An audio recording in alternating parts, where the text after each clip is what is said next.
So what are the main problems facing small business owners and entrepreneurs right now in 2020? It can be a bit of a struggle at best of times, but 2020 has been really bad for most small business owners. So what I'd like to do this week is to run through 12 challenges that I think most business owners are facing, and maybe just share some thoughts on how you can overcome these or lessen those. So that's coming right up. Okay, so do you think some of the challenges in 2020 have been different to the challenges that small business owners and entrepreneurs normally face? I think a lot of them are the same, but they've probably been amplified. And let's just run through some of those. So probably number one is cash flow. Cash flow has always been vitally important for small businesses, any business really.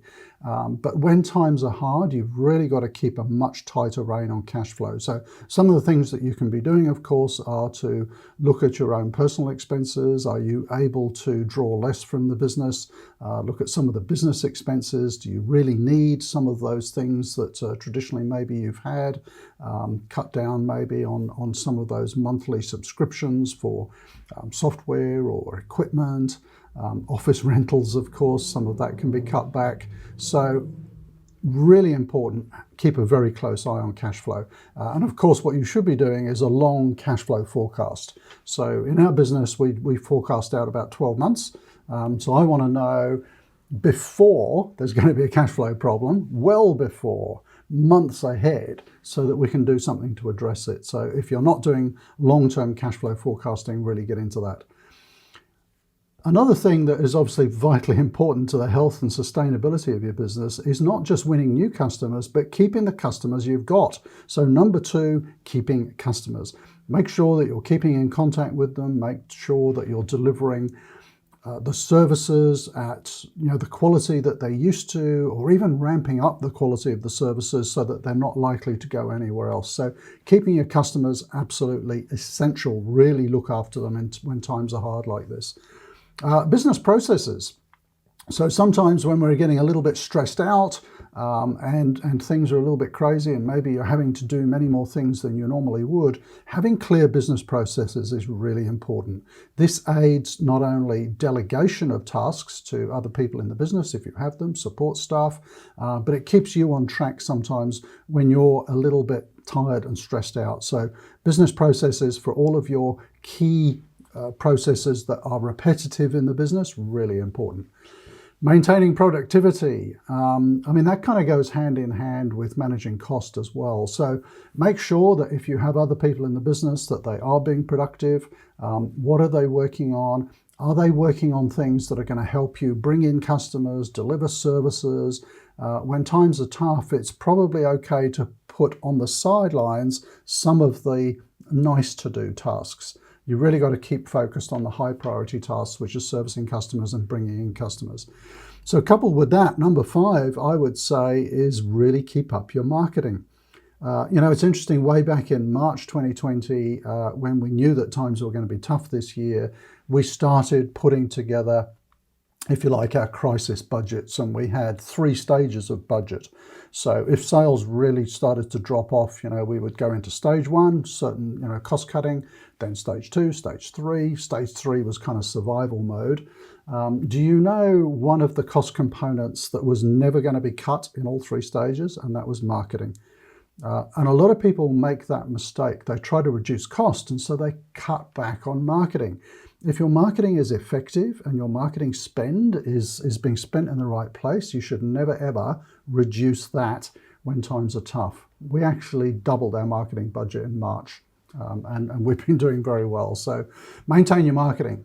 Number 6, I think, as all small business owners and entrepreneurs find, we are very time poor. I have never been busier working at home. You think, oh, that's nice and relaxing and so on. No, I'm working more hours now than I ever have. But what's really important is to prioritize your time. And so if you're worried that you're working 80, 90, 100 hours a week and you're not being that productive, just go through a simple little exercise and start to note down some of the things that are taking up most of your time during your working week, and really question whether you ought to be doing those. Can they be left alone for a bit? Can they be delegated to someone else? Of course, if you have a virtual assistant or a team of virtual assistants, that makes things a lot easier. And start to prioritize your tasks. In my office, which is just down the road there, many years ago, I used to help myself sort of prioritize things, and I had a big sign on the wall, and it literally just said, "Where's the money in that?" Because my role in the business is very much sales and marketing.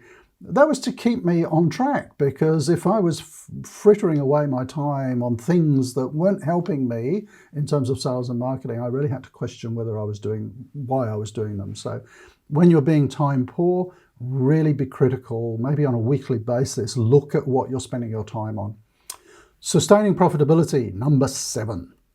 Really important during tough times. And there's a big temptation, isn't there, to drop your prices, drop your margins, particularly if you're struggling with sales. Don't. It's really important to maintain profitability. In fact, if you can, you should be putting prices up. If your sales are dropping and you want to try and maintain profitability, you could be putting your prices up. Make sure that you are still delivering outstanding service. That's the important thing. And don't get into that price war, because that's a never-ending spiral to the bottom. So maintain profitability, really important. Number 8, I reckon, is NPD, new product development. So don't get stuck in a rut during hard times. You've got to keep thinking about new services and products that you can be delivering to your existing markets and to your existing customers and the broader market. So keep that going. We have probably developed more products and services in the last 6 months during COVID than we have in the last 6 years, to be honest. And that's because we're reaching a much broader global audience now who have different needs. Because predominantly we've been working at home, we've been working in slightly different ways. And so we've had to be really innovative. So look for new products and services all the time. Number 9 is a challenge that we always have as entrepreneurs and small business owners, and that's work-life balance. Now, you may have heard me say this before. Don't take my advice, because I have never, ever been able to achieve work-life balance. The way I get around that is I merge the two. I kind of gave up on it many years ago. So, for example, I'm working at home now, but in about an hour, I'm having a break, and I'm going to go out in the back garden with my wife, and we're going to have a nice barbecue, and we'll do a little bit of gardening. And then maybe in a couple of hours, I'll come back into the office and start doing some work again. So we get some quality time together, even though I'm working long hours. So we do all that kind of stuff at home. In non-COVID times when we're traveling, if I'm having to travel for business, my wife will very often come with me. If we're traveling interstate or overseas, we'll take a bit of extra time and go sightseeing. So that's the way I try to get that work-life balance. I find it very difficult to compartmentalize, this is work, and this is life. And I know that's a big challenge for a lot of people working at home, particularly if you have young families. You probably need an alternative approach there, where you actually say, whatever your normal working hours are, I'm working 9 till 5, that's it. Before that, after that is family time and so on. So whichever way works for you, be disciplined about it. Number 10, I think the spotlight gets thrown onto you and your team in tough times.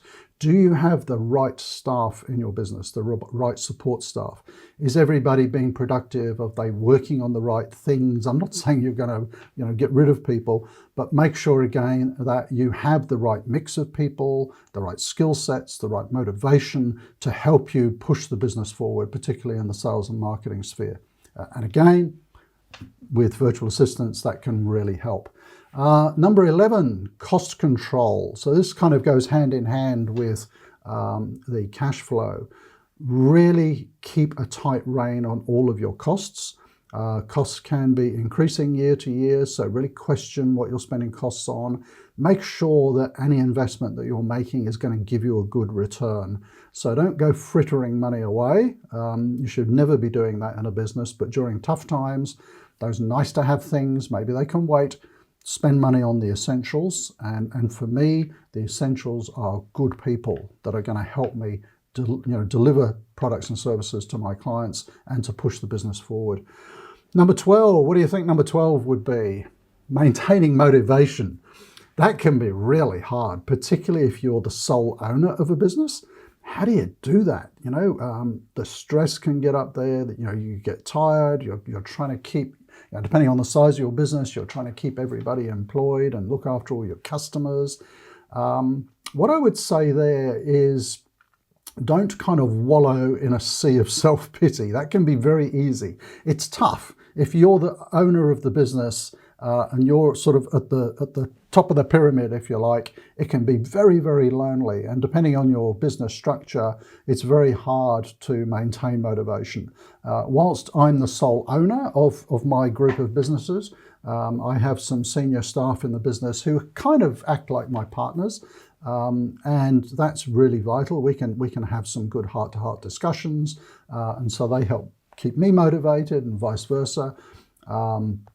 Depending on the personal relationship you have with partners and so on, they can be a great source of support. But try to maintain perspective on things. I think that's really important. Take a little bit of time out. Get some exercise, clear your head. We've developed this huge vegetable garden at the back of our house, during COVID, and I pop out there 2 or 3 times a day and sort of commune with nature a bit, do some gardening, get my head away from work and get some clarity. So, and remember why you're doing this. You've probably got some real passion and some very clear goals for your business. Just remind yourself why you're doing it. And that can really help with motivation as well. So there we go, 12 things that are particularly tough, I think, during 2020, and some thoughts on how to cut through some of those challenges. There's a thread through all of those 12 as I look at that list, and it's having really good support staff around you that you can rely on, that you can trust. Staff who are very cost effective for you to have in your business. And of course, I would always maintain the best way to do that is to start, if you haven't already, get yourself a virtual assistant, get yourself a team of virtual assistants, because they can be a fantastic foundation for your business during these tough times, as well as through normal times. So have a look around on the channel. You'll find lots and lots of videos about how to utilize virtual assistants to help you in your business. I think it's more critical than ever to have that kind of support. So if you have any questions, do post your questions down below. I love to get questions and answer those. If there's some particular topics on running your small business or working with virtual assistants, topics that you'd like to hear about, by all means put those into the comments, and we'll make videos on those. But thank you for watching. If you are a small business owner, an entrepreneur, I wish you every success. I genuinely mean that you're going okay, and that you can see some light at the end of the tunnel, and that the end of 2020 and 2021 is going to be really great for you. So thanks for watching. If you enjoy these videos, don't forget to subscribe. There's a button down there, and if you hit the bell, you'll be notified every time we have a new video coming out, and they generally come out on a Tuesday evening. See you next week.